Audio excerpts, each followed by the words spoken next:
And today we're going to have a real hodgepodge, a mix match, an oleo. I don't know how many different words I can come up with for a giant show without any theme or planning.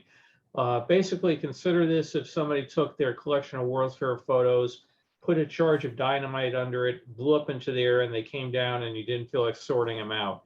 Basically, what I've been doing is I scan a lot of photos all the time. And you say you get a box of 36 photos and you scan them, are all 36 worth going through restoring them right away, or do you try to pick out the ones that are most interesting or most colorful, different sort of views? So what I did was I went through my work in progress file, which is thousands and thousands of pictures, and I grabbed out the ones out of there that I've restored that I haven't done the whole set, that they're not on my website for the most part or on CDs yet, and put them on there.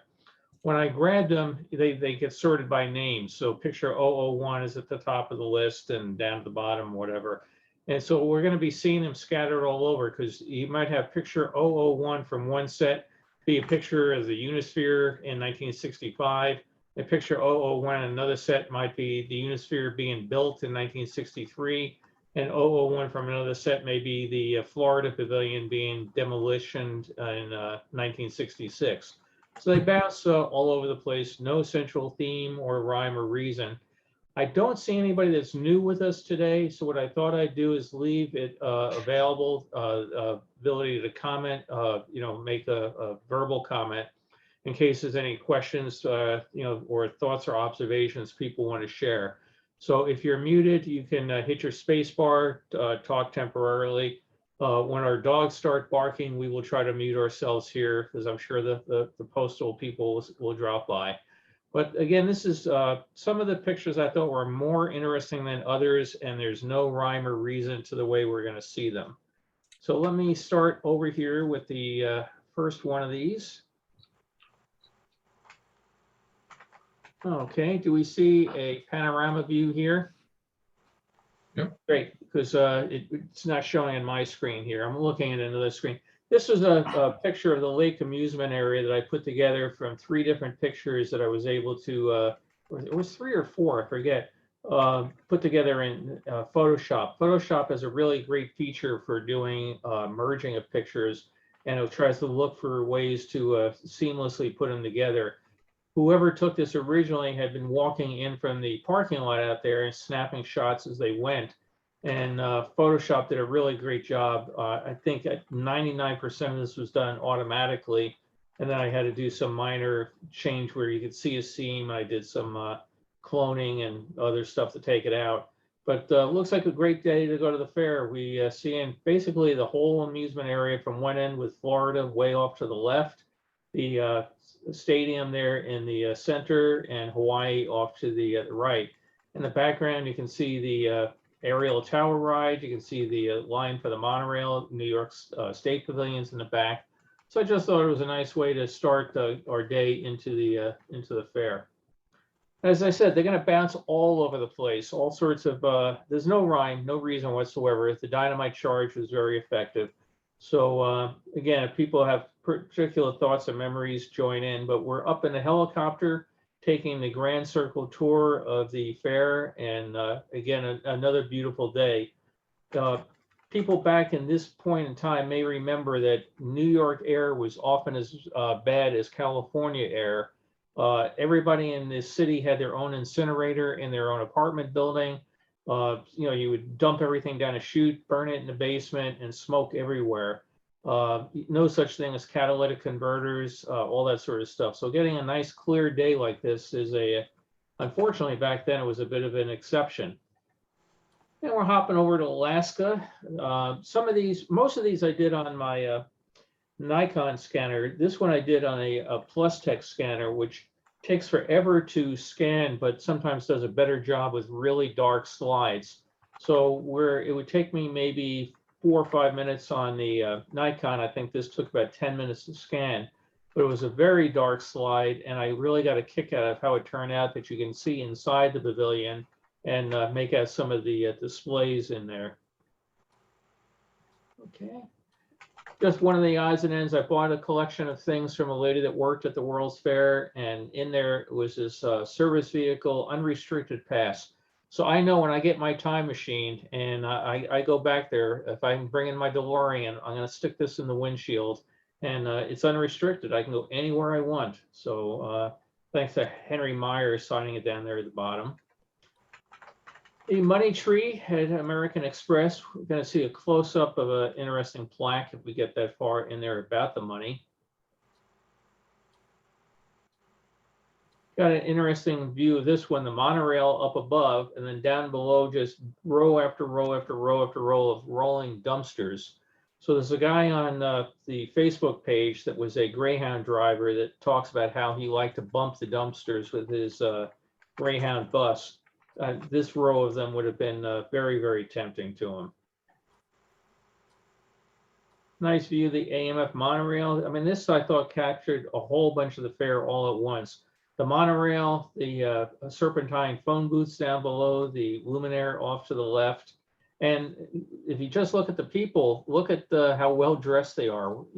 That's one thing that just comes up constantly. I mean, women in high heels, the man in a suit, everybody in dresses, nice and neat.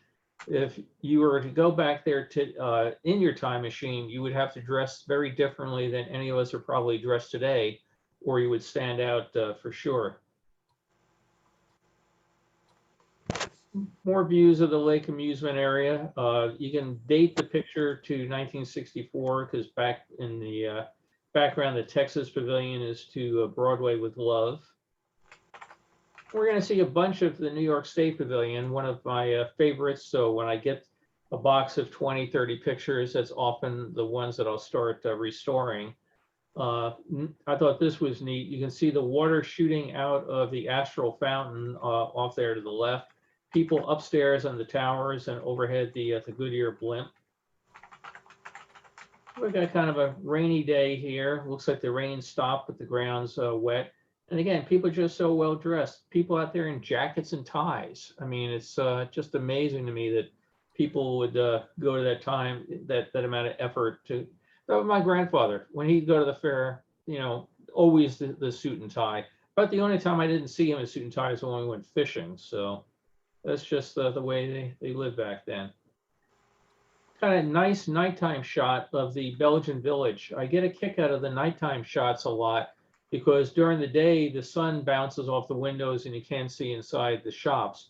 But you can, you know, get a nice view into the shops. Sometimes the waiting areas, sometimes you can see the VIP areas in some of the pavilions, like the GM Pavilion and others, where the sunlight isn't bouncing and you can just take a peek in. More of the Belgian Village. Every time I want to shake things up on the Vintage Queens group on Facebook, I'll just go and paste one of these in there and say, hey, can you guys believe this was in the middle of Queens in 1965? No, it can't be. I mean, people that grew up there, you know, after the fair just can't possibly relate that that was anywhere in Queens. It certainly doesn't look it. The Better Living Center, one of the big disappointments of the fair, but still interesting to see. If you ever wondered what would happen if you took a match to a brass rail restaurant, this is what you get. You can see the remnants of the balloons hanging there.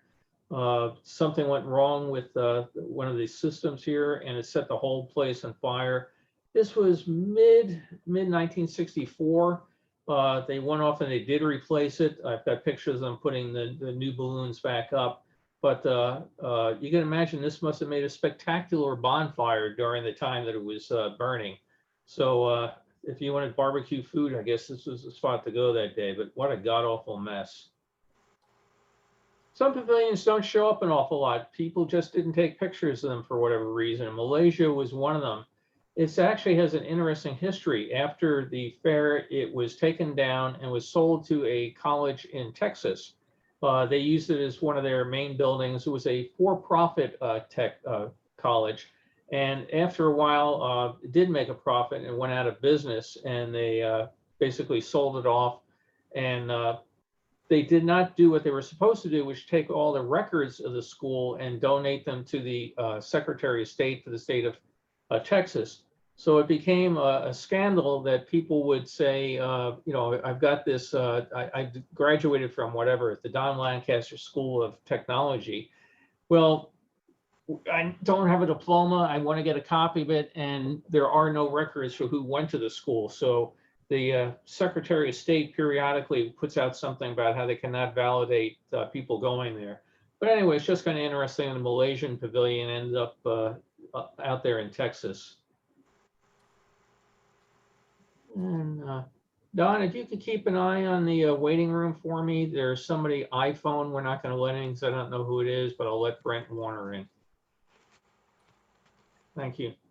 Oh, no problem. I'm not promoted, so I can't do much. Oh, okay. I'm sorry about that. I will Oh, not a problem. It's just powers here. There.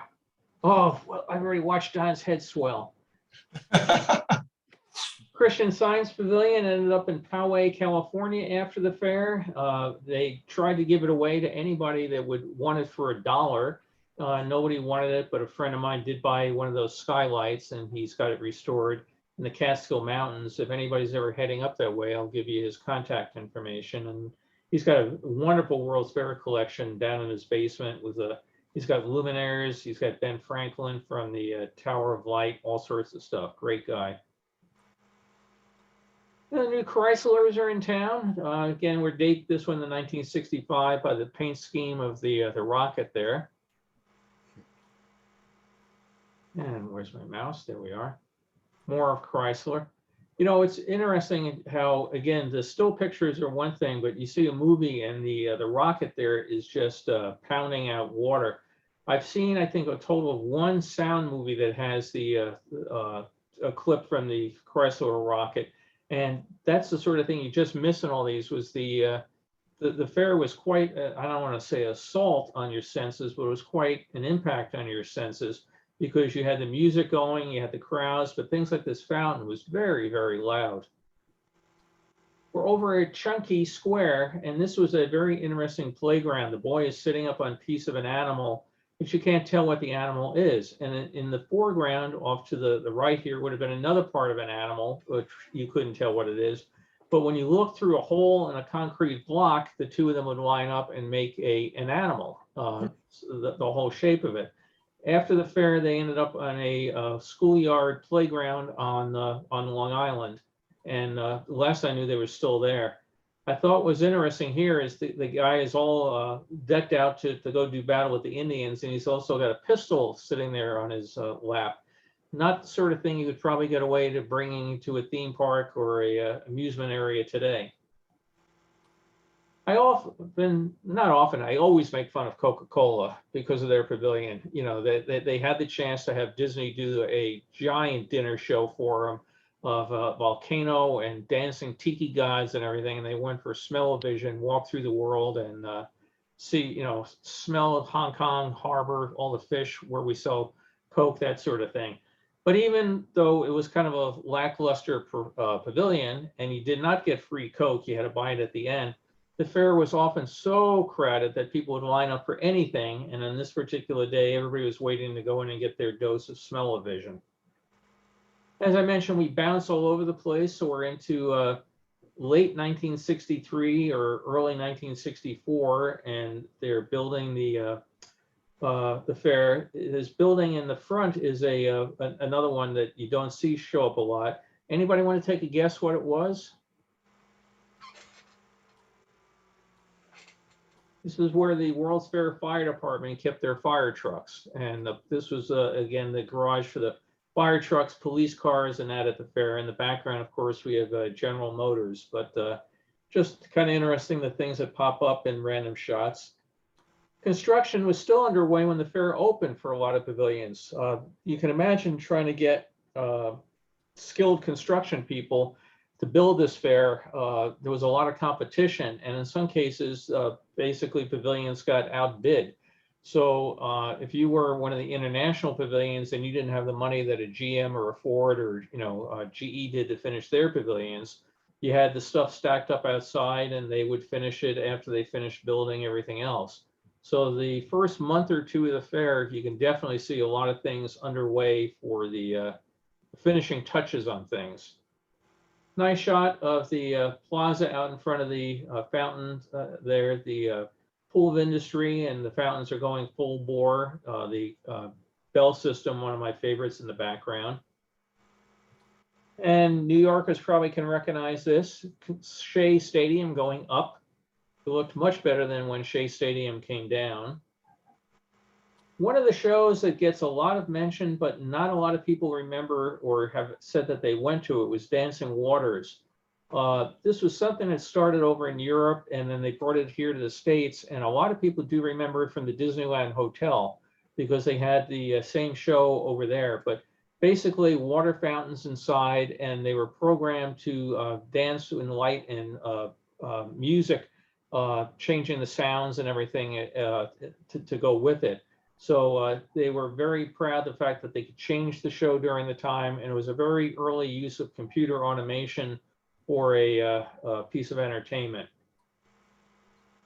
Denmark, very stark and modern in the days before we'd see IKEA or some of those things, but it was, again, a very, to me, very eye-appealing pavilion, and it had a great playground in the area for kids. It was one of the areas for the early introduction of Legos into the United States, and a Lego set with a combination of Legos and 64 World's Fair marking commands a very high price on the Lego collector market today.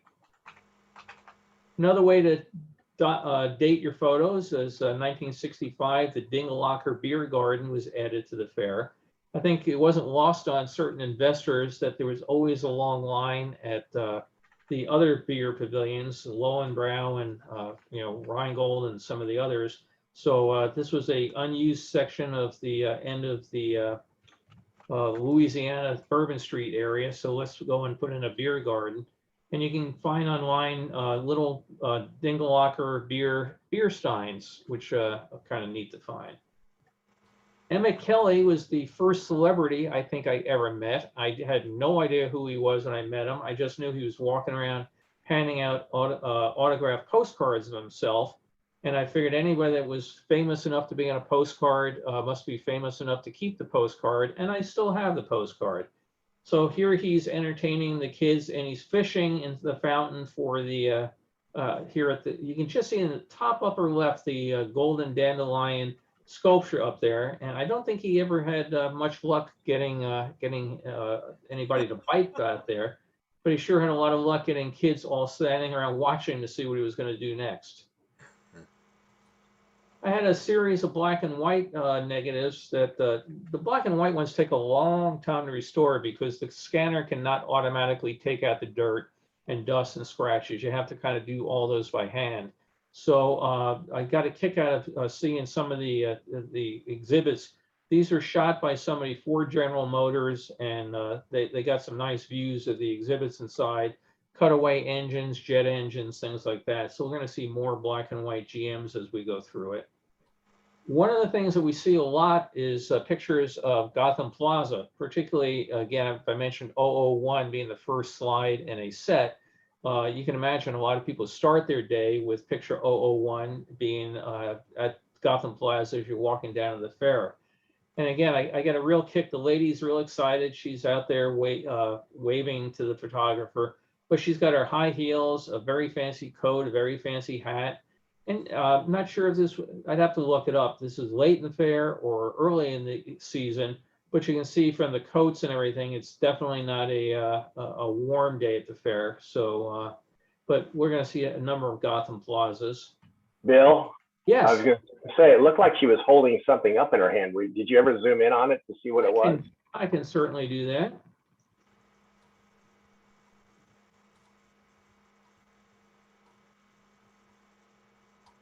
No, I think I just see a gloved hand here and the hat of somebody behind her. So I think she's just giving. It looked like that white and pink thing was something she was holding up, but maybe not.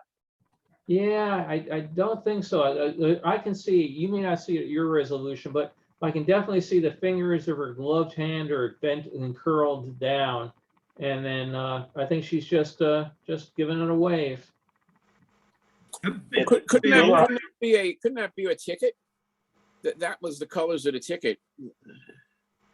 I think that's a scarf on the woman behind her.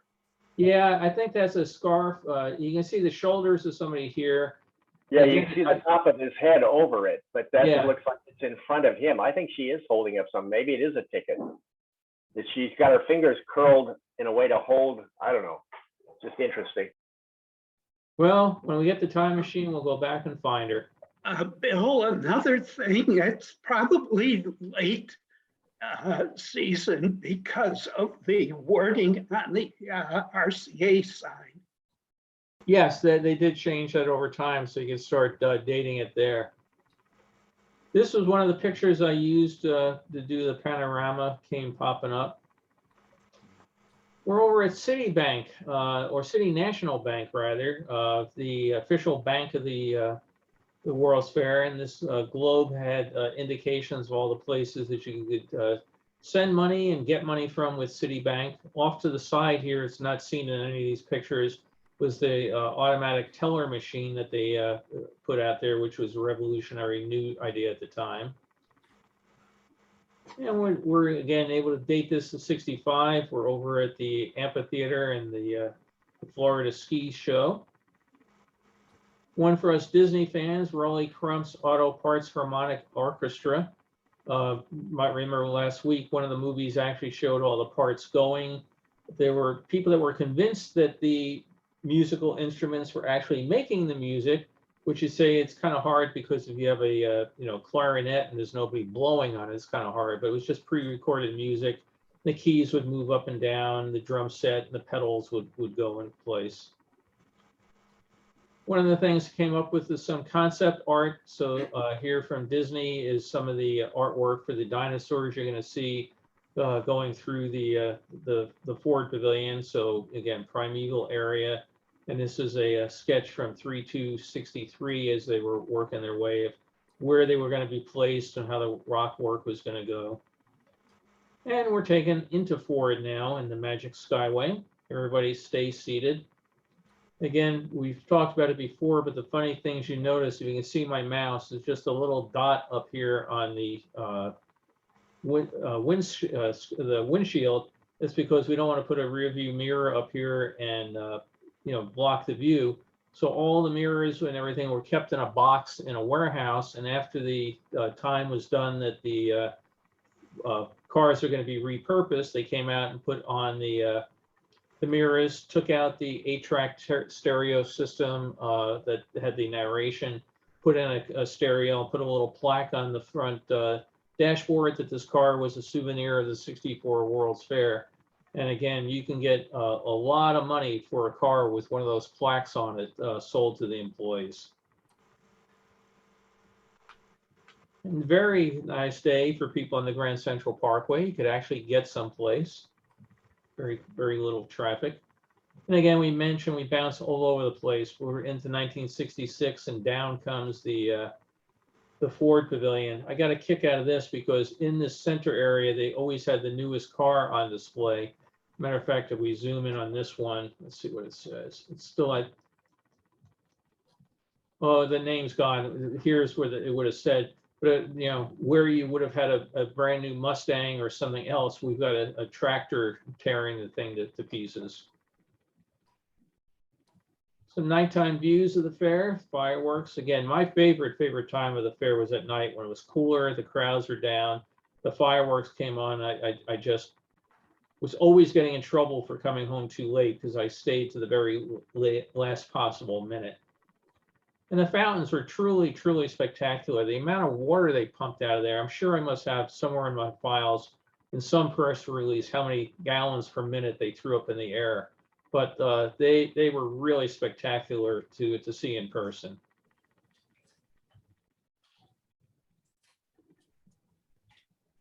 More of the Belgian Village.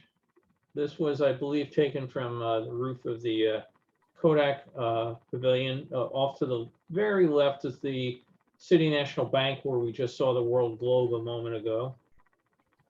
And just some nice days of people walking around, again, very well dressed, and everybody going for a beautiful day in Flushing Meadows. Fellow down here, hopefully he's at the fair for business, because he's not only wearing a suit, but he's carrying a briefcase. Gotham Plaza on a rainy day. This is the sort of day I intend to target my time machine going back. You can imagine, you know, if it was a wet day, the crowds are going to be pretty low. And more of Gotham Plaza. Just imagine the excitement for the first time that when you came into the fair and all this is out in front of you. Do you go to the left? Do you go to the right?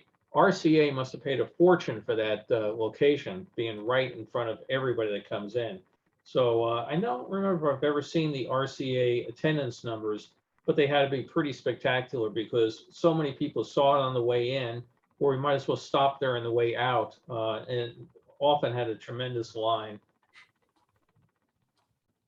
And you can still go there today. This ramp is still there. This tower off to the right is still there. Of course, everything else is pretty much gone. But I still get a kind of chill up my spine when I walk down the ramp into the fairgrounds. A whole fleet of Greyhound glider rides getting ready to take people off for a day on the fair. The sawtooth structure in the background was the over the ticket booths and the turnstiles. Again, that's still there today. If you come walking in through the fairgrounds, you can look down and see where the bolt holes were in the concrete and line up exactly where the turnstiles and everything were. But while most of the fair is gone, those that awning structure is still there and gives you to me, a very close tie back to 1964. And we're all set for our ride. Get one last picture. Today, of course, trams and everything would be so different with, you know, like the Disney trams have to have doors and all sorts of safety things so you don't fall out. Anybody know where this playground is? There's a hint in the background. Looks like the letters EB. If you look above it, it's Encyclopedia Britannica. This is the Hall of Education. All of education. If you're there and, you know, they were showing you all the things you could buy, like encyclopedias and great things for your schools. Well, this was one of the things they were suggesting, that there was a company that sold Schoolyard Playgrounds. And there's a couple of shots of kids out there playing at the playground. So in the background, you can see a set of monkey bars, not high enough that they would really pose much of a threat to life like real life ones, but they had all sorts of playground equipment you could come out here and check out. The Hell Drivers. I'm so glad I did not live near that section of the fair. Could you imagine 2 years of listening to these guys racing and screeching tires as they went around?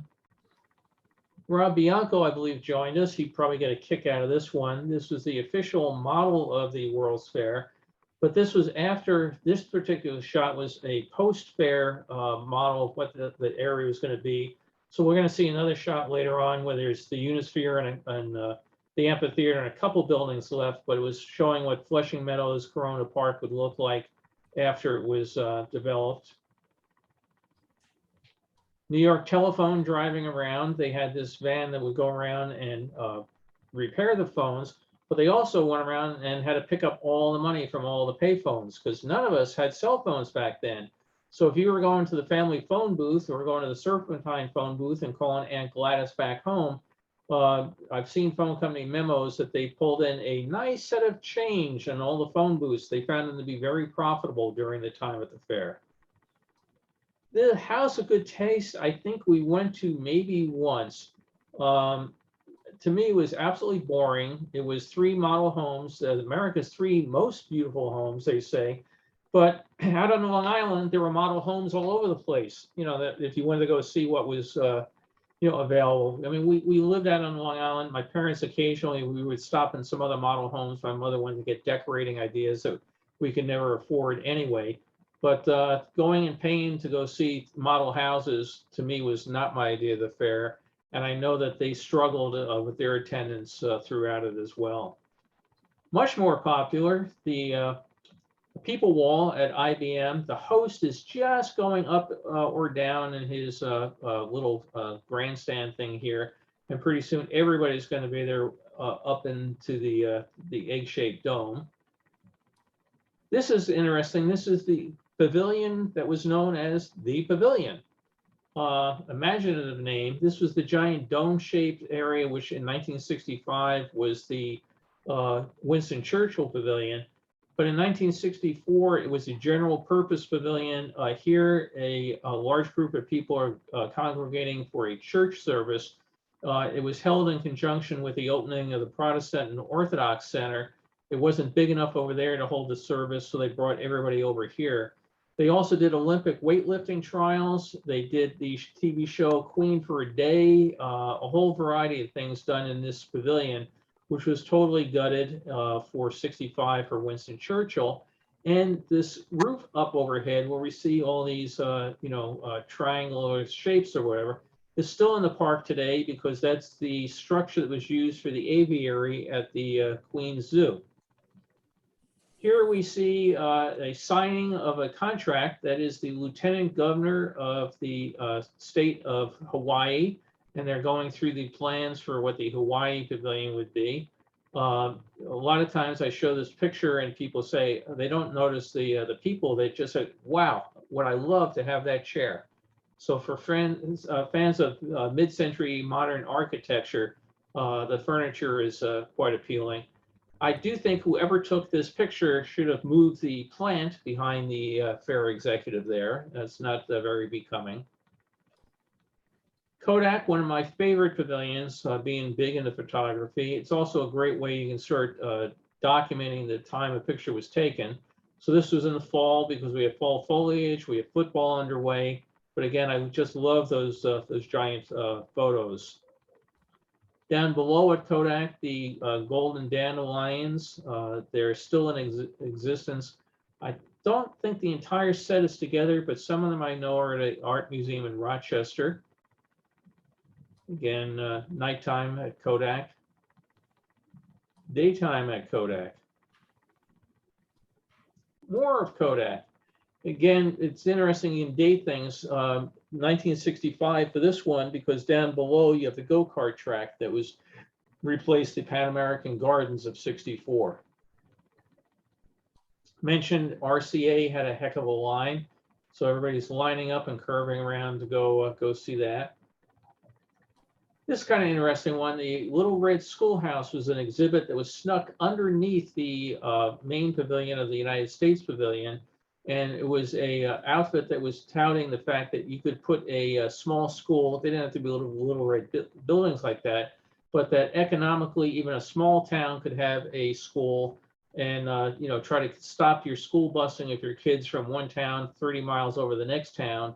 We could come and build a small school in your town. I don't think it was still with us today, but I thought it was kind of interesting to find it tucked under the U.S. Pavilion. Log flume, big attraction for the fair. Very modern at this time. I mean, now log flumes are all over the place, but this was very unusual back then. But I also got a kick out, if you look over to the right on this picture, is a whole bunch of mechanism for the monorail. And this basically was a giant elevator that could take the monorail trains up and down off the track. Because when you come in, you bring the monorail to the fair on a flatbed truck, you've got to get it up there. And at the end of the fair, you've got to get it down. So this was their maintenance facility too. They could take a train, drop it down to the ground, have people work on it, and then raise it back up to the track. So there was a small switch track there that they could get trains on and off the maintenance area and lower them down to the ground. It was also an area, if they ended up with a problem, you can see a set of stairs going up that people could go up and work on the trains. Was a minor fix. They didn't have to bring them all the way down. 1965, they changed the numbers each year on this. The cab of the Long Island Railroad If you want to relive the fair, go out to the Oyster Bay Railroad Museum, and this train cab is there.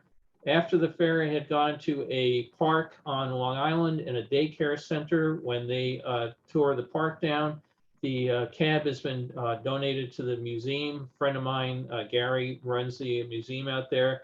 And they just last year finished doing a nice repaint in the authentic 1965 colors. So you can walk up into it and lean out the window, and they've got the 65 in the front. You can show everybody that your time machine worked, because you can fake a picture of you and your current physical stature and make it look like you're back in 65. We're over now at New Orleans. They had a monkey out here begging for cash, and he's taking somebody's Coca-Cola, it looks like, and having a great time. Lone Brow with the famous strollers stacked out in front of it. Corvette strollers there. The Oregon Timber Carnival. This was, again, they just came up all sorts of random order. Is the United States Space Park. What I get a kick out of is, again, everybody makes fun of, the technology back then. But if you take a look at this picture again, I'll zoom in on this one a little bit. You just see the clarity of this 35mm slide from 1964, 1965. A lot of people taking digital pictures. You're not going to be able to zoom in on stuff as much as you can on some of these things.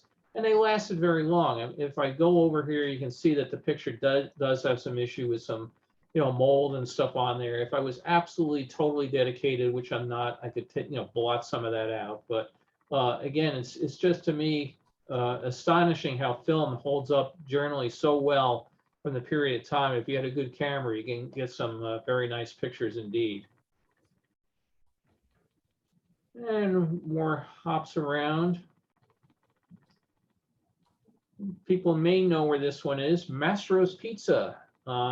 Vinny Mastro, guy came up with the idea of mass marketing pizza. Again, it's really hard for people to remember today, but at that point, you didn't have pizza chains. There were no Domino's pizzas, things like that. You might have a pizza oven in your local, place in your local neighborhood, but Mastro sold ovens, and matter of fact, a lot of places, he died very young. He died right after the fair. But a lot of places are still using Mastro ovens today because they were so well made. He had the concept of why not starting a set of franchises here. He would sell you the entire pizza restaurant with Mastro ovens, the formula for the Mastro pizza dough and everything.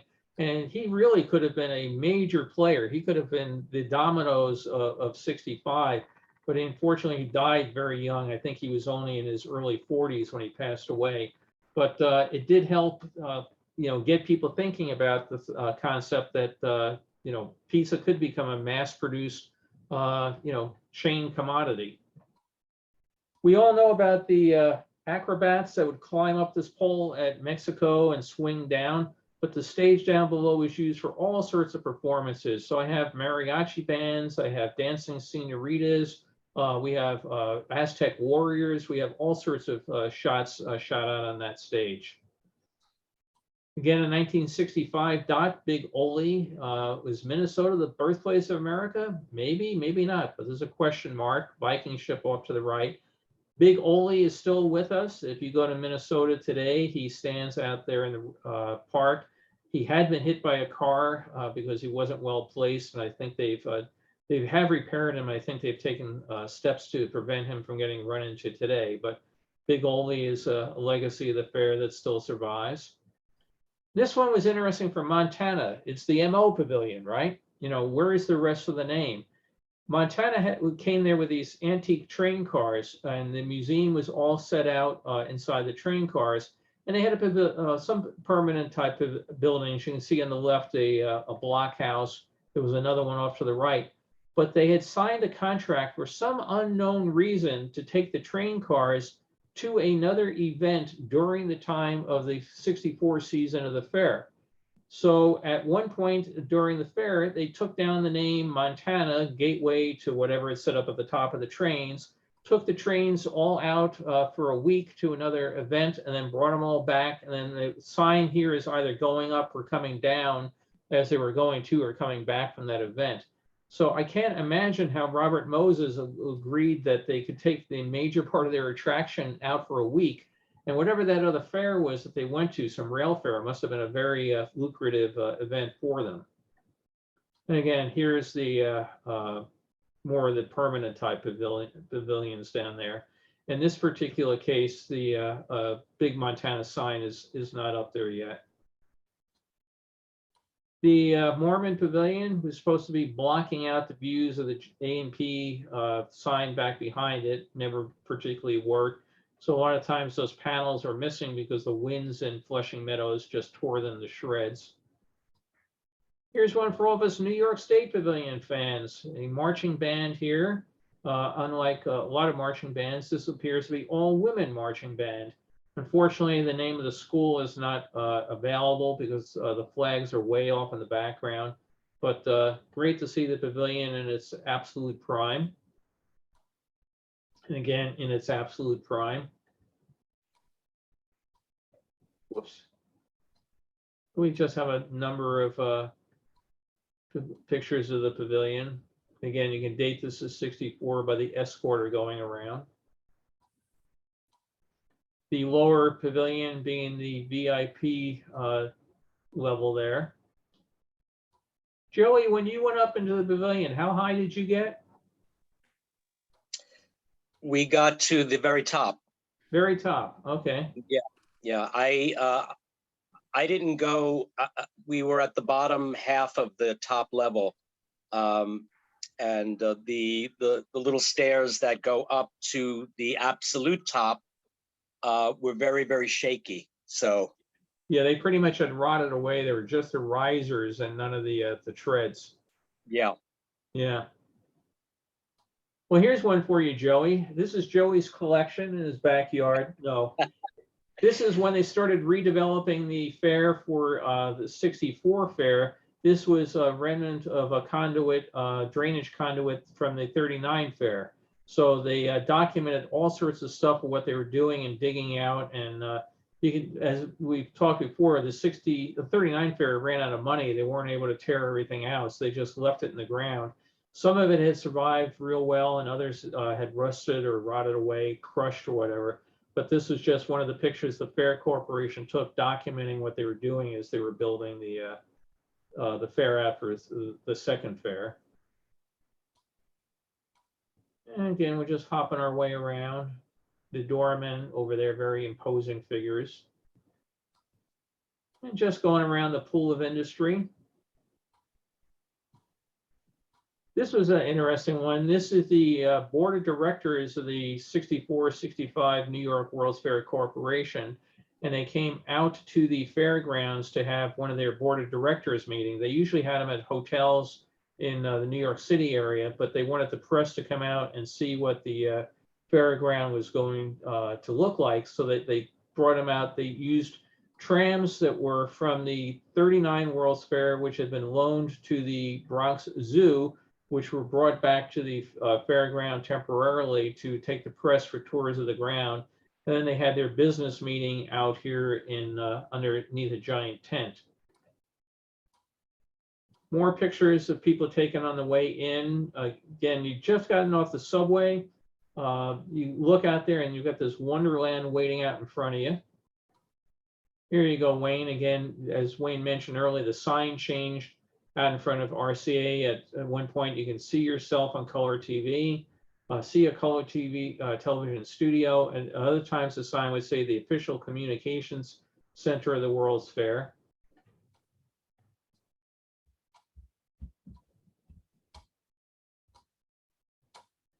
Fashion show underway inside the New York State Pavilion. And again, I get a kick out of looking at all the things in the background. There's a big display off to the left where the Sound of Music, which was probably showing in the Broadway area at the time. This is the movie, obviously, is Julie Andrews in it. But then you can also start seeing about inside, there's a set of doors there. There's an exhibit for the city, places and people, the American Masterworks of the New York State. You know, so again, you can start piecing what they did, where they did it. Dinner show at the Japan Pavilion. Above my price range back in the fair, so I never did see this. Entrance into the lake amusement area. The famous rocket thrower. Again, more documenting what they were doing for the fair, putting in sewer lines. This was labeled the Casino Corridor Sewer Rehabilitation. So they had to now figure out, besides all the water fountains and everything at the fair, where were all the toilets going to flush, and the infrastructure for the city around it all needed to be upgraded. Brand spanking new Shea Stadium. One of these Sikorsky helicopters, excuse me, this was one of their demonstrators that they would take out to people to convince you to buy a Sikorsky helicopter if you needed it in your fleet. It was not certified for carrying public, you know, because it was done as on an experimental certificate, but they could have you come down and take a walk through and take a peek through it. And anybody have any idea where we are at this particular moment?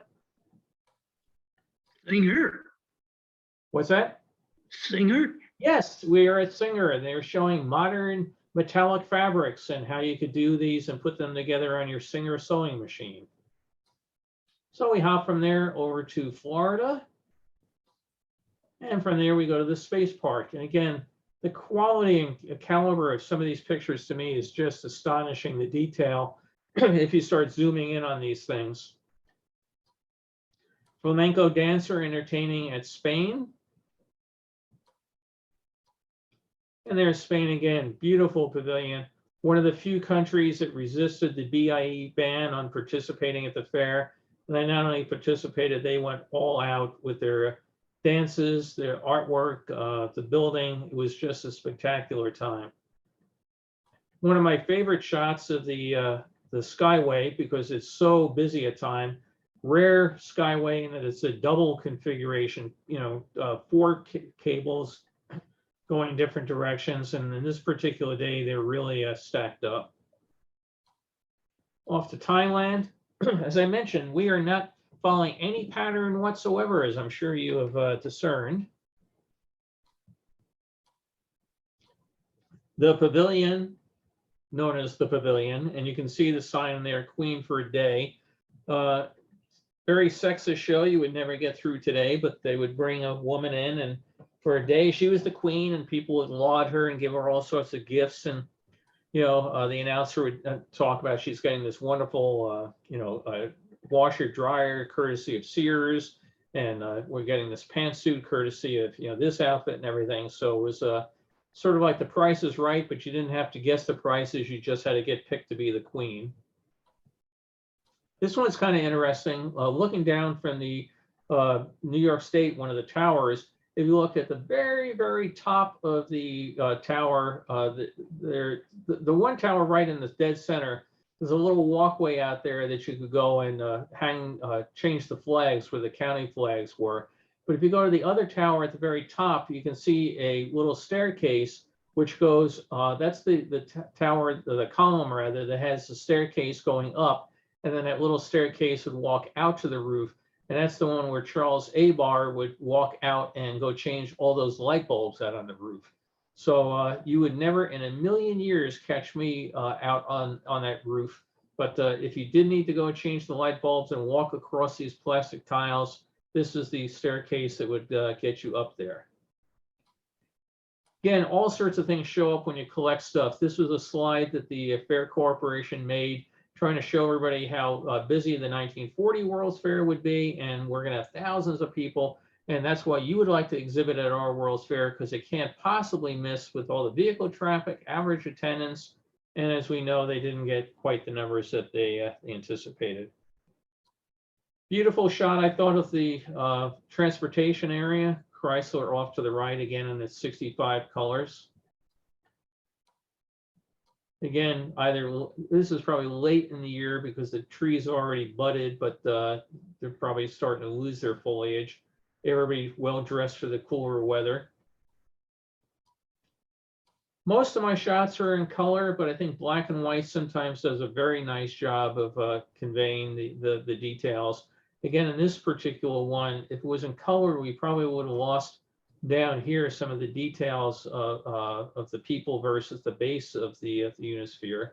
But all the world capitals lit up. And a nice daytime view, the fountains going.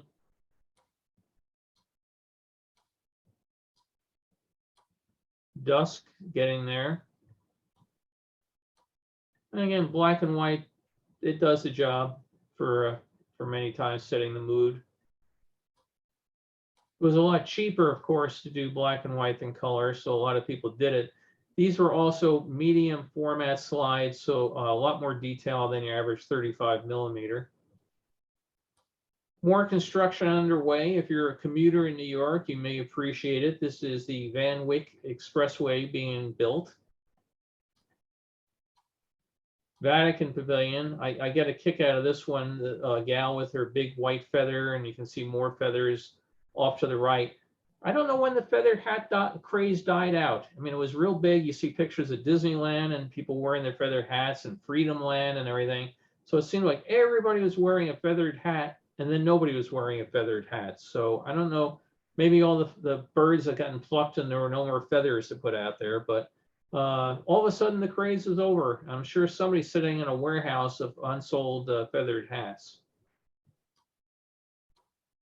Down below, again, you can date this as 65 by the go-kart track down below, but kind of, I thought it was nice view of GE sitting there in its blue lighting configuration, the fireworks going off behind it. Another walkway into the park.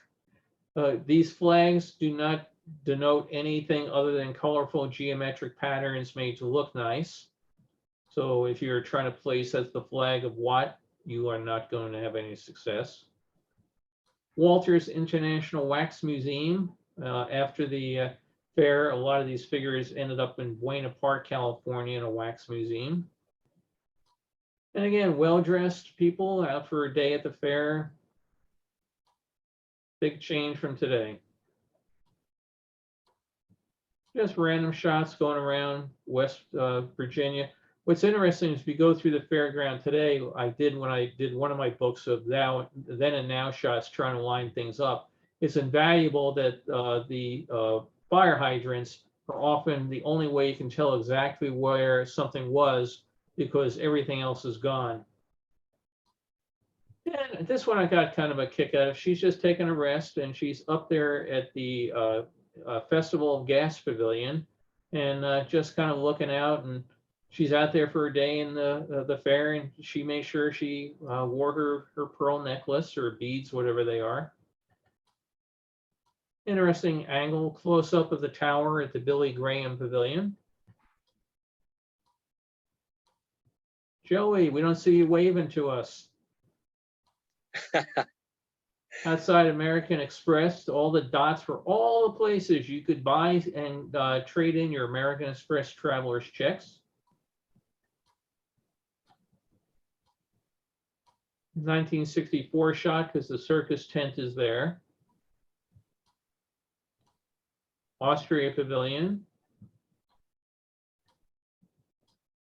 And for all of us waffle lovers, you can just sit there and you can smell the waffles and think about it. And unfortunately, we can't have any today, but we can go get some after. And more shots of the Belgian Village. Again, I'm just kind of hopping all over random odds and ends. Oh, another sad shot. My favorite pavilion coming down the Bell system. You just think about the amount of time and effort it took to build that thing and then tear it all down. It's still, to me, mind-numbing that they went to this extent. And some nighttime shots.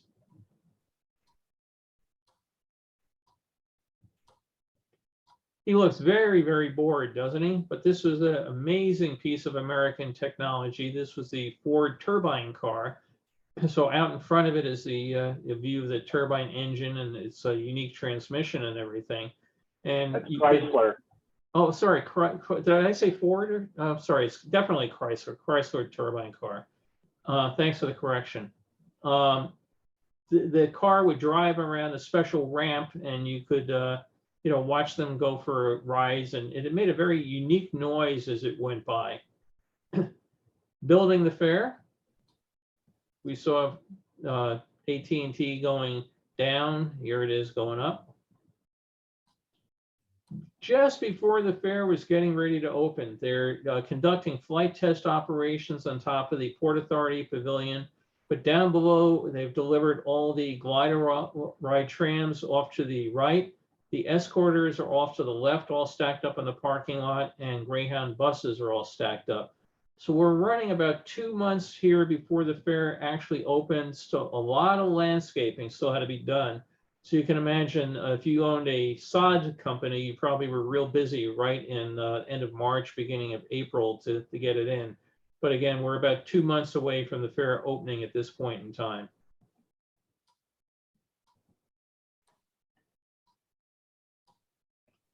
Denmark again. We're at Lowenbrow. I wonder if he was focused on the beer or something else. Big thing in New York to see a dolphin. You know, you could watch them on what you call it, television, but you know, to see the actual show was really very popular. Again, another one of the black and white shots from inside the GM Pavilion here. More Florida. Lots and lots of people waiting to go see Ford. There's where we saw the demolition underway. You can see the Mustang there today, where we saw in the other shot the yellow tractor tearing it to pieces. And everybody getting on the Ford, going out there for your trip back in time, courtesy of Walt Disney. Forms in Space. Still in the park today, but parts of it have fallen off and were never fully restored. The plaque down below was stolen by vandals. Unfortunately, it's no longer there.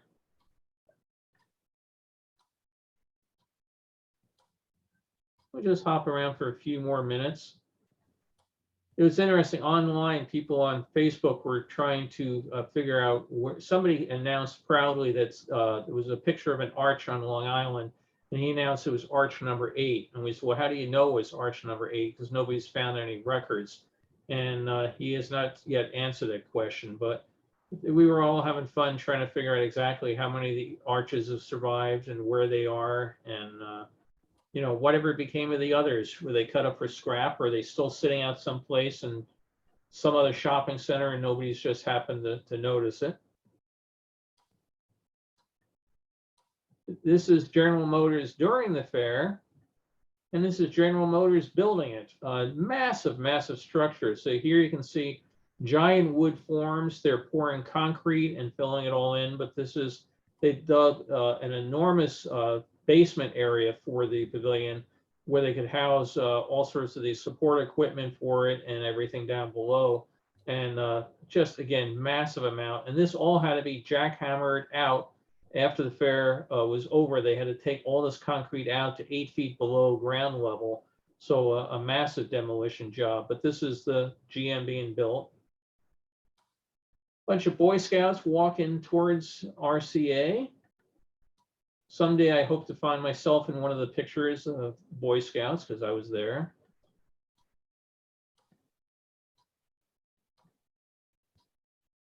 Again, here we are at the Hall of Education, more of the playground equipment that you could go and test for yourself and buy for your playground to go at your school or your facility.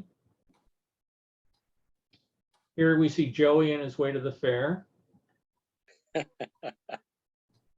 One of the very modern and very boring model homes at the House of Good Taste. Here's the IBM host. that was really spectacular when he came popping down out of the roof and started talking to you. It was like, whoa, look at that. It was really pretty neat. Some of these are self-explanatory.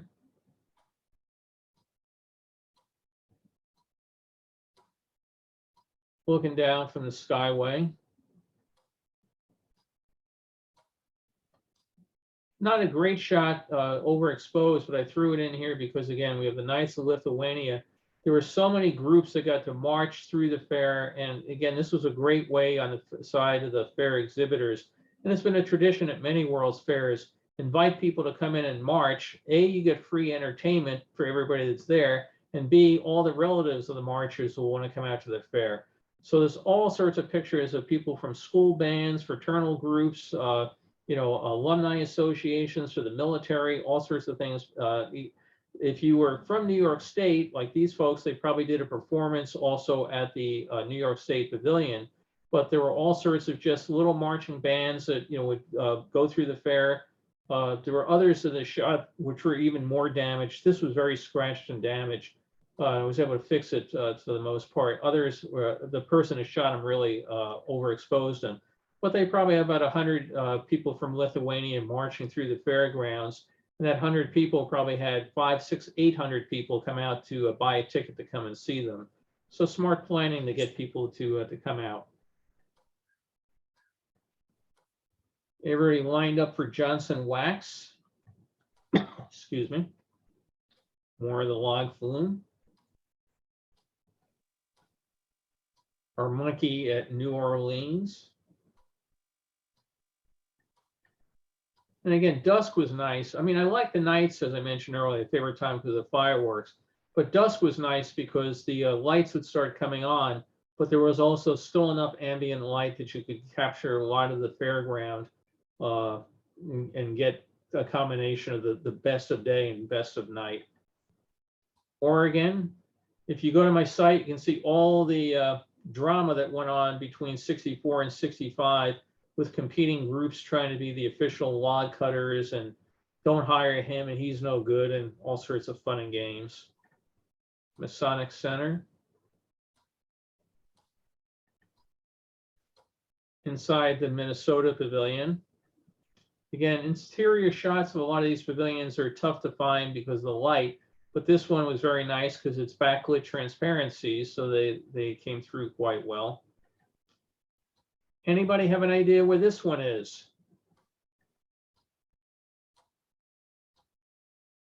We're inside Missouri, and this is a metal sculpture here. And they were saying not only can we build space capsules and airplanes and everything, but we have metal workers that make anything, including artwork. So an interesting shot inside of this guy. This was interesting. Here helps a bit. Visit your New Jersey exhibit at the World's Fair in '64. This is actually a 1963 shot, and they took a touring setup of the New Jersey Pavilion throughout New Jersey county fairs all over the place for New Jersey for '63 to help promote, why don't you come and see us at the World's Fair in '64? So kind of fun. For us Disney guys, the Tower of the Four Winds, Raleigh Crumps design. This was one I got a kick out of. This is on top of the Port Authority Pavilion, and that's the Air Traffic Control Tower. So he's the one who would be coordinating which helicopters were coming out and which helicopters were coming in. Because again, they had helicopters that would give you a short tour around. There were helicopters that give you the long tour around, or the ones that could fly you in from the Port Authority heliport in Manhattan, the Pan Am heliport in Manhattan, or they could fly you in from the airports at Kennedy or LaGuardia. So he was the guy that coordinated all those helicopter flights coming in. Not the biggest of offices, but I'm sure he kept pretty busy keeping an eye on all that. Doesn't look like they had any radar, so I don't know if he's getting a radar feed from someplace else, or if they're just all talking to him on the radio, telling him where they are. Here's one for Wayne, inside the RCA Pavilion. Looks like they have a variety of shows up there, including a Western off to the far left. tough shot to restore from the lighting of it. But, you know, all cutting edge technology back then, all museum stuff today. Hard to take those indoor shots. And the previous shot, the thing that caught my eye is how many natural gas storage tanks there are. Yeah. Yeah, a lot of them are gone now, but yeah, you can see one here which is fully down. You know, for people that are not familiar with it, these were inflatable type structures that where they would pump them full of gas. So you can see this one is raised up, and this one is down because the gas has been taken out, and more of them in the background.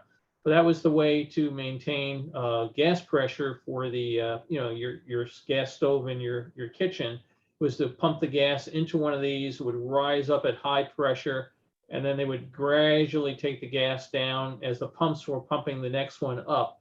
And that way you didn't have to have pumps pumping all day long. You could you know, use the weight of the gas in this tank to press out into the area. You can imagine today they've gotten rid of most of them, because my goodness, what a terrorist target one of those suckers would be. They're all gone now. Yeah. Brooklyn had a few, and they're all gone. Yeah. No, I mean, they were all over the place at the time. Thanks for mentioning it. It's funny, you grow up with things and they're just, you accept it and you don't think about it, right? And, you know, not everybody else grew up with them. And it's funny, the destruction of the Elmhurst gas tanks was a big media event. I don't know if you remember, Bill. Yeah. Yeah. The end, passing of an era, huh? Yep. Japan again. The Roadster, the car designed here for your housewife, that she would drive out there. The hatch would pop up. The cart with the groceries would roll out of the back. The wheels would pop down, just like, you know, when we have an ambulance pull up to a traffic collision, the wheels pop down. But this whole thing was a little three-wheel runabout designed for grocery shopping. Post-fair model of the this was actually shown during the fair, but it was a model of what would be left after the fair, and Shea Stadium being one of the few things on the model, because one of the few things to be left. Another great shot of the Skyway. Our friend the rocket thrower. We'll do about 2 minutes more and then won't tie you guys up all day. Again, we all know where the World's Fair is. We knew what it was going to be, but for people around the country, where was it? How was it going to get there? This is a World's Fair marketing thing, showing you how easy it was going to be to get to the fair, because you had the roads, they had the Long Island Railroad, the IRT, the IND, all sorts of train service right near LaGuardia Airport. So yes, you would love to participate and be here in the fair. It's funny, all the things you end up with, all the marketing materials and all the rest. I got a kick out of a couple photos in this section because it could get very foggy out there. And again, most days the fog would burn off, but some days it would just hang in there, being right off the bay. There's some shots I have where you'd swear they were running a giant smoke machine. Oh, here's the board of directors meeting. I don't know who the fellow is on the left. The guy on the right, Tom Deegan, one of the big PR fellows and leaders of the fair. And of course, our great buddy and friend, Robert Moses. And he's looking at somebody saying something he probably didn't like, which Robert Moses didn't like most things people said.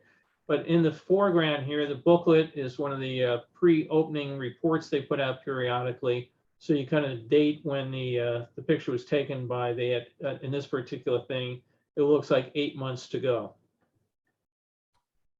Nice amateur shot of the Pieta, very, very hard to get shot because you are on a moving sidewalk with very low speed cameras shooting through a protective sheet of glass and everything. And I thought this was one of the better amateur shots that I've seen somebody get of the statue. Again, fog is coming back in at night, so a kind of a different look, but they did the fireworks shows even in the fog. But look how many people lined up getting this spot, getting ready for the spectacular event. More of Chrysler. was actually interesting. This was actually taken by General Motors. So I think they went out to, capture what their competitors were doing. So I have quite a few Chrysler shots that came from a General Motors photo shoot. Again, Walter's Wax Museum. Building the fair, pile drivers going in the background, conduits, storm drains, in this particular case, are starting to reroute the Flushing River. A time capsule over the Westinghouse Pavilion. They almost look like model cars, don't they? They were just caught perfectly captured in time.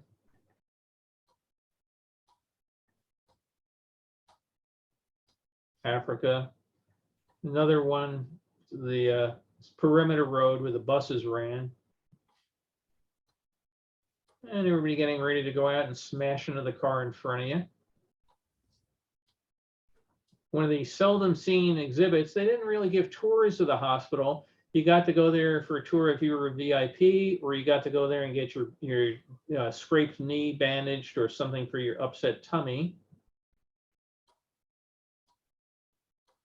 Off to the Belgian Village. And here again is the Chrysler Turbine Car. The fellow is still leaning against it, but somebody got a nice shot of it. Looks totally different, of course, than any engine compartment of any other car of the time, or probably even today. But only a very few of these cars survived. The car bodies were built by Carmen Gia and brought into the United States under a waiver that they didn't pay taxes on them for import duties, with the understanding that after the fair they would be destroyed. And that's what happened. It was after Chrysler finished their test thing, they basically just tore them to shreds, and they had to document the destruction of all the car bodies, and they saved a few. Jay Leno has one, and occasionally he takes it out for a drive around Burbank. Finishing up the bell system before the fair opens. Over a business meeting underway at Lowenbrow. But this is a good one.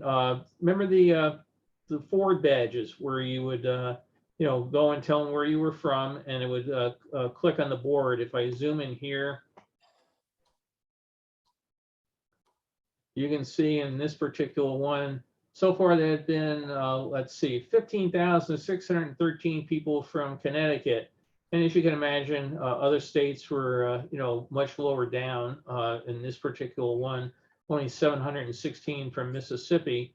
But it also gives you an idea of where they had the international badges. So you saw a whole bunch of people coming in from Germany, less from Japan. But this was very, besides it was a good thing for the, people to get those badges, it went and it helped Ford understand where their potential customer bases were.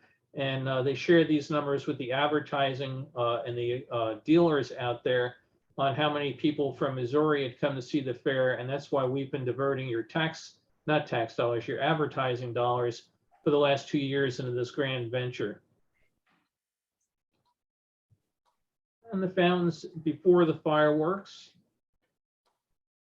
I thought this was just a beautiful shot. The fountains, the clouds, everything just worked out really well in this particular one. Again, building General Motors. I told you no rhyme, no reason. Outside of Hawaii. Joey going home from the fair. They really packed you in there on IBM. They didn't have much room whatsoever. So if you were tall, you were going to be banging your knees in there. They had to have emergency exits for somebody that had claustrophobia. But you can imagine if you were down here in the middle and you had claustrophobia and you had to get all the way out past all these other people. For the most part, you probably stayed and sat through the show. More building, more moving dirt. And I think we're going to wrap it up here. George Washington statue, they've now put another one, an exterior one outside of the park. Again, here's a model of what the fair was, site was going to look like after it was taken down, and pretty much to what we ended up with. You end up with the New York City Pavilion, you end up with the Unisphere, the amphitheater, but everything else pretty much cleared out and gone.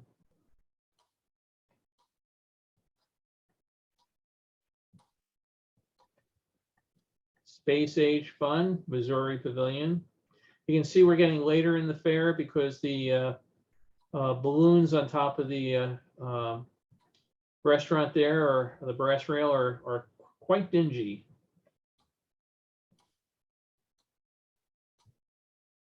Oh, okay, I'll end with this one. This is again a model of the, or a mock-up of the tent pavilions that were going to be put in at New Jersey.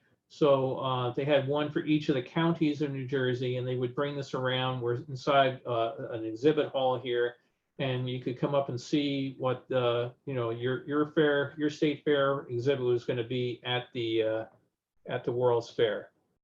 So let me end on that one. I don't want to bore tears. I've probably done that already. Let's just see what was here in chat.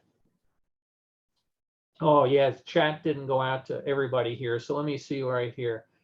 Joey's talking about doing a relic show. I'll do the relic show next week. We can't get the garage door open. So Yeah, that would be a good thing. It would be kind of like a small segment, and you can call it World's Fair Show and Tell. I think a lot of people have a lot of stuff to show.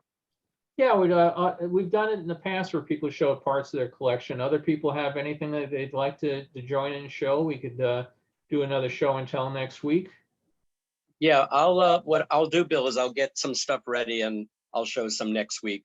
Okay. I did have a question. The brass rail fire, did that happen during daytime hours? Yeah, it did.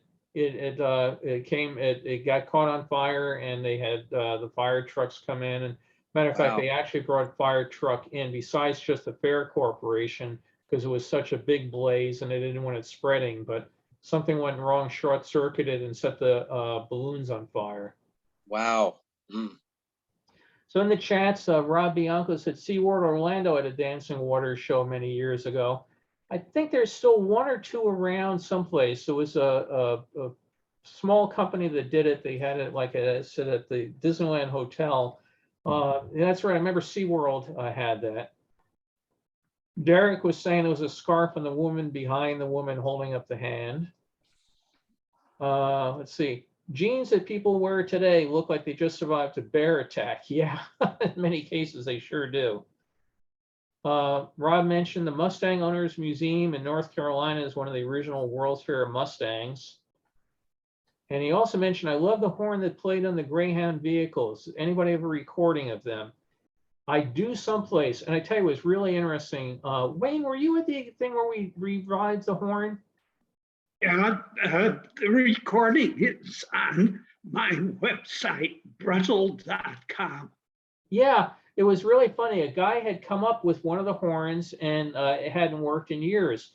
So a fellow out here decided we would have a World's Fair reunion, and his wife was very nice, made us all Belgian waffles and everything, and a whole bunch of us geeks got together, and we took the old horn out, and he said, okay, I think this says plus 12 volts, and this is plus 5 or whatever. And when it first came on, it hadn't moved in probably 40 years, right, Wayne? And it was, okay, the more we kept rotating it, and because it basically was a disc that goes around and hits a bunch of contacts and makes the notes. So it was going very slowly and very erratically, but as the more we did it, I'm sure the neighbors were just thrilled to hear it. All of a sudden it would play, da, da, da, da, da, it would take Greyhound and leave the driving to us. Yeah, as you can hear in the recording, we finally got it up to speed, but the notes were all out of tune. Yeah, it was a fun thing. It was, like I said, a whole bunch of geeks with a variable power supply and everything. We're out there just in this guy's driveway having fun with it, and got it all working again. So again, maybe just tell everybody your website again, Wayne. They can go hear the horn. It's just my last name, BRETL.com. Yeah, Wayne's got all sorts of fascinating stuff on his site. I go there periodically and look at odds and ends, photography and old radios and all sorts of fun stuff. So, but go out there, listen to the horn, and it will take you back in time. What happens to the trams, the people movers after the fair? They were sold. A lot of them went up to Buffalo, New York, and they were there for the Buffalo County Fair for years. They lasted a good 30 plus years. And eventually they put them up for sale for surplus because they had just worn out. But they ended up, as you can imagine, if you're going to move people for people movers, what do you do with them? I think they showed up at the Oklahoma Fair. I do have a picture of one of them that showed up at a not a hunting lodge, a tourist lodge upstate New York, and it was painted in kind of weird colors. But it was a campground where you could go and bring your RV in, park it, and then this thing ran around. I think the shot I have is from 1972, and they're taking people from their campsites down to the lake or out to the communal shower facilities, that sort of thing. Okay, yeah, Montana, big sky country. Carolyn says, if you visited the Pieta of the Vatican today, it's a very noisy and crowded experience. My mom and I visited in 2017. They hustled us along in Italian. Not as inspiring as I would have hoped. Yeah, it's really a, what you call it, a big tourist area, and they don't give you much time at all. Yeah, you can't get near it either because somebody attacked it. And Yep. so it's set way back from you. Used to be able to get much closer, but somebody Actually, attacked there's it, broke off a plexiglass. finger with a hammer. Yeah, it Yeah, was the there's last little plexiglass in top. front of it now too. There's Yeah. plexiglass in front of it. Right. And they let her go up in the front because she was in a wheelchair, but she had like 10 seconds and there's a guy yelling at her in Italian, move along, move along. And it was just not. So was it more reverent at the World's Fair? Oh, yeah. Yeah, it was in a very cathedral-like setting. You went in and it was very dark, and there was, music playing the right setting. And then the area where you were in with the moving sidewalks was basically pretty close to pitch black. And it was in the background with a blue light setting on it, and the lights just shining on it with a sort of an outline around it. It was really very, very well done. And as I mentioned, my dad had been involved in the effort to get it over here and that. So he was able to get us to go in to see it with the sidewalks turned off so we could stand there, and, he and his other shipping geeks could all talk about how they did it. And, my mother, who was very religious, was just in awe of being there. So it was kind of special being in the pavilion before it was open to the public. Well, Tom Brooks has told me, the plural of Lego is Lego, not Legos. Collectors get very excited about that little detail. All I know is that when I was walking around the house and I would step on a Lego, I got very excited too. So those things are the landmines of parents all over the place. But yeah, okay. So Lego collectors would get very excited about the Lego from the World's Fair, not the Legos. And I'm sure as soon as I finish this chat, I will get it wrong for the next time. So again, this was just a way of throwing random odds and ends together. It was a very hectic week out here in Connerland this week. Carol had cataract surgery on Wednesday, which all seems to have gone well. But we had to prepare for that. And then my buddies at the LAPD come up with a never-ending list of things that they would like done at various times. Yesterday at this time, I was driving around the San Fernando Valley doing a count of homeless RVs and homeless camps and tents and stuff like that, because now the city fathers are realizing you can't just let anybody do anything they want, wherever they want, whenever they want. And our crime maps, we put little dots on maps, and I've been trying to point out for 6 months that all the dots are circulated around all the homeless camps. And somebody finally in the chain of command said, oh, that's very interesting. How big are those camps? So I had to go around counting RVs and tents, and it was great fun.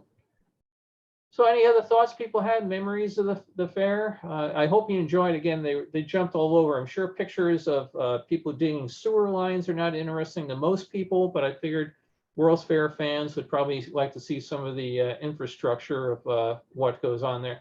Eric, did you have your hand up? You can, oh, okay, let's see it there. So again, appreciate folks dropping by, and if anybody else have things that they would like to show next week, I'll be glad to, you know, parts of your collection, things you would like to show, whether they're a physical item.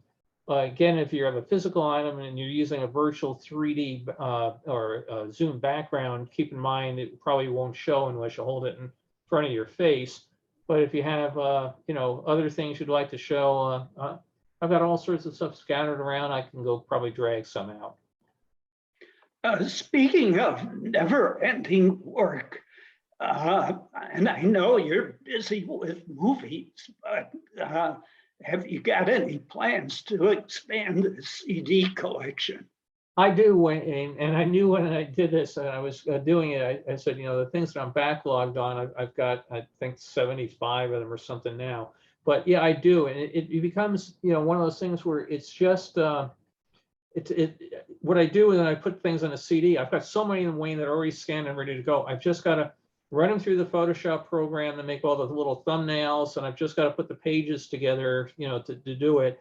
And I always, yeah, oh, shiny object, and I get myself diverted. Yeah, I will go and put more of them together because, frankly, I'd be glad if more people bought them, because then I can use that money to buy all the crap that's sitting on the mail table inside the front door that I haven't even opened up this week. I mean, here, I'll be right back for show and tell. 1 second. Oh, yes, please.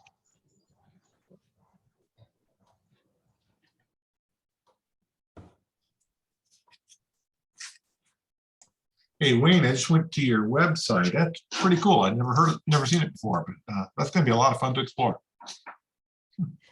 Yeah, Just for example, how busy this week's going. Here's, hold up in front of me. Here's some of the mail. Here's some of the other mail. Here's another box of movies. I have no idea what this is. And this stuff's all been sitting here for about 5 days, and I haven't even had a chance to open the mail. So all, and I know, because what happens when I open this box of movies, I'm going to go, oh, shiny object. And I'm going to be looking at these movies and not doing anything else. So since I had so many other things, oh, more movies. Oh, maybe I should open this now. Oh, no. We're in very good terms with the post office. Although they lost a package from me yesterday. It gets so frustrated dealing with, I get a message on my Zoom that, you know, every time somebody comes to the front door. Well, I got an email pop up to tell me I had a package delivered at 10:32. And I said, I didn't get any message. Anybody was at the door. Come home, look at my video camera, no message at the door, but they insist they delivered a package. And they showed up to deliver the mail actually at 1:37. So the post office is trying to figure out who they gave my package to. Luckily, of all these World's Fair things, I would not want to get lost. The package that got lost was a box of light bulbs. So wherever the box of, and this is because in California, you cannot buy incandescent light bulbs anymore. They've all got to be LED. Well, I've got all these incandescent lights all over my house. And when you put in an LED, you end up in a room with 6 incandescent, 1 LED bulb. It doesn't look right. So I broke the law and I had a box of incandescent light bulbs sent to me, and they didn't get here. So there's probably somebody from the Office of California Light Bulbs that is out with a search warrant for me. But luckily, my World's Fair stuff didn't disappear. My light bulbs have, and I will find them, or I will buy new light bulbs. So California is a very strange place to work. Wouldn't you agree, Brock? Yeah, I mean, there's rules and regulations protecting us from everything. So, and in the meanwhile, you have homeless camps that are toxic waste dumps sitting all over the place. Yeah, they're constantly coming up with a new rule and a new law and what we can do and what we can't do, and they just drive you crazy. So I thank you all. Go ahead. Sorry. Oh, go ahead, Don. I would never forget visiting Disneyland many years ago and passing the signs on the way in that says Disneyland contains components known to cause cancer. So the park has components known to cause cancer, and they had to put that out at the entrance because of state law. It's hilarious. Basically, everywhere you go inside of California, there's a sign that this facility contains something that may cause cancer. And what doesn't, I mean, I think if you drink, too much water, well, I know if you drink too much water, it will kill you. But I mean, almost everything has some carcinogen and something. But yeah, this facility contains, elements known to the state of California, everywhere. And have a happy day. So come in here to our contaminated, asbestos-laden, toxic thing, but have fun while you're here. Yeah, Meanwhile, Oh. meanwhile, you're probably healthier breathing in bus fumes in Brooklyn. Yeah. When I was a gonna kid. say- Yeah.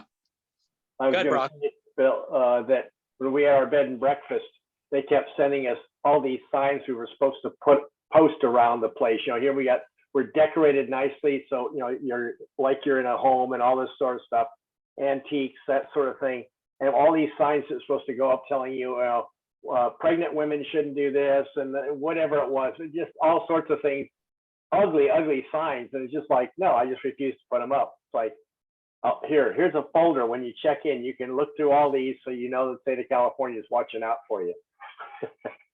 My favorite one was we have the California version of Cal OSHA, and they came by and wanted to know where our toxic warning sign was on our jail.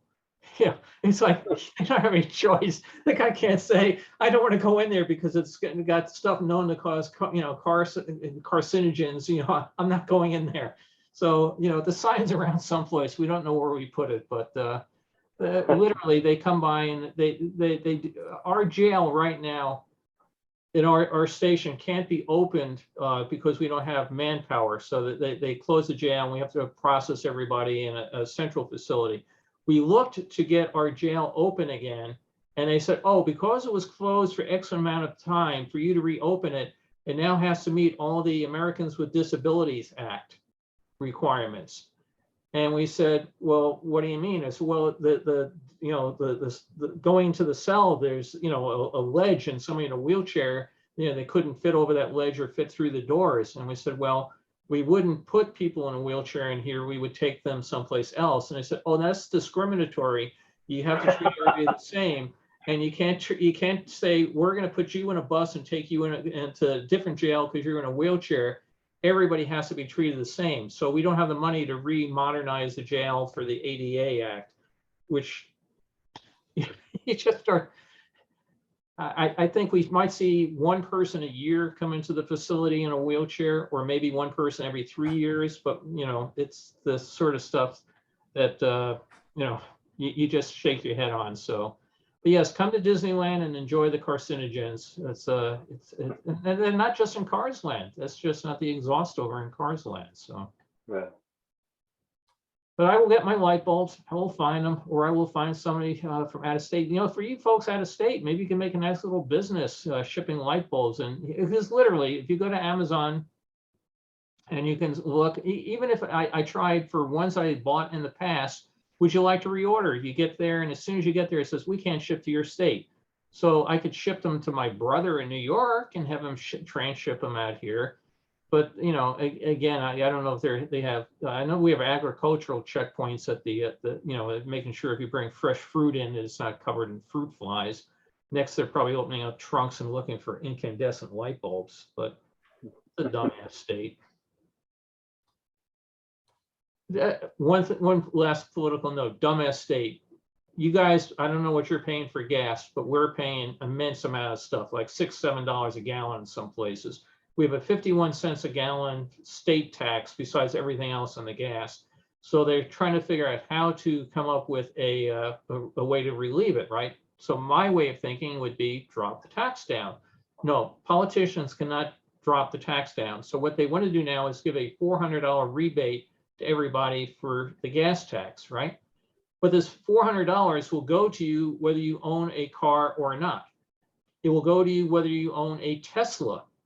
So if you're a 85-year-old person legally blind and you can't drive at all, they will give you $400. If you have a Tesla, they will give you $400. If you're a homeless crackhead living on the side of the 405 freeway, they will give you $400. But if you're my daughter who has to drive to work and is actually buying a lot of gas and everything, oh, you're over the certain tax dollar limit of your income, we probably won't give you anything. So how they come up with this stuff. And they, you know, again, it'll work out great. Carol and I will both get $800, $400, and we're not driving very far these days. But to me, it should be on the base of if you use the gas, you get the money. But you know, it's poor Carol. She has to listen to me when the news comes on every night, screaming at them. So how she puts up with it, I don't know. We do the same thing here, Bill. That's just crazy. That is just crazy. Yeah. Yeah.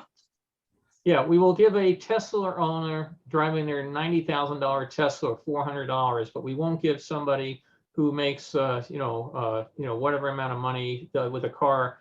Again, $400 won't be enough for some people for the amount of money that they're paying on it. Because again, I filled up my car yesterday. I think it was $5.89 a gallon. You know, I mean, it's and thank God I don't go anywhere, and the car is pretty economical. But it sure adds up. So. That's next week we'll be doing this, and I'll be railing about something else to say to California's doing. So. But you can't beat the weather. You can't beat the weather. So thanks all. Joey, get your stuff together. I will dig some stuff out of the Cotter vaults, and anybody else if you have things. And it doesn't have to be the 64 World's Fair. If there's another World's Fair theme park, or Don, if you want to show us a famous root beer float from Route 66, feel free. I'm Bill, almost I'm to the sorry. mark on my diet. I am missing my root beer floats. Joey? When you did the photo of the prop park last week, Mm-hmm. I have a very big collection of movie props that I could show every now and then if you like. Yeah, sure. I think people would like to see them. Okay. Your life-size Godzilla, I'm sure people would love to see. How about Well, Doug good. Drexler? He could come and show us some stuff. Oh God, the stuff he keeps posting is just astonishing. Yeah, I'll have to get Doug joined us one time. I'll have to see if I can get him back to show some more. And you ever been to Doug's house? Oh, Doug is a great guy. You walk in and look at that. He's got an Oscar and an Emmy sitting on his bookcase. I mean, he's an amazing guy. He started as a makeup artist on things like the movie Dick Tracy. He won an Oscar for that. And then he went into he's one of the big Star Trek gurus. He's working on all the Star Trek shows, also working on the Orville, a number of others. But in his backyard, he's got a Luminaire. He's got the Chrysler benches sitting out there. In his garage, he has the full-size model of Uncle Martin's spaceship from My Favorite Martian. And inside his house is just, you go in there and you come out of it, your head is exploding because of all the stuff he has in there. So he's a big fan of 60s television and stuff. I'll see if I can get Doug to do that. I think he might enjoy it. And he can definitely go and talk about the influence of the World's Fair on Star Trek, which he did a very interesting web piece a number of years ago, that how Starfleet Academy is based on the facade of the General Motors Pavilion. In a certain episode, the matte painting of the Star Trek crew beaming down, well, that's the New York State Pavilion behind them, all sorts of things along that line. Because the guy that was one of the big, Matt Jeffries, one of the big art directors for Star Trek, had gone to the 64 World's Fair and came back and started putting bits and pieces of it into Star Trek. And then Doug came by, and now for all the modern Star Trek movies, he's put all sorts of, oh, look, there goes a Greyhound, escorter in the background of some planet. So he's done some really neat stuff. I'll reach out to Doug and see what we can do to get him on. Well, thanks all. Enjoy your weekend. The horn. Richard just put in there. Duquesne was the manufacturer of the horn, so the Greyhound horn. So everybody now go to Breville.com, start playing the horn, and leave the driving to us. We'll see you next week. Thanks, Bill. Bill, a lot of Take fun. care. Bye.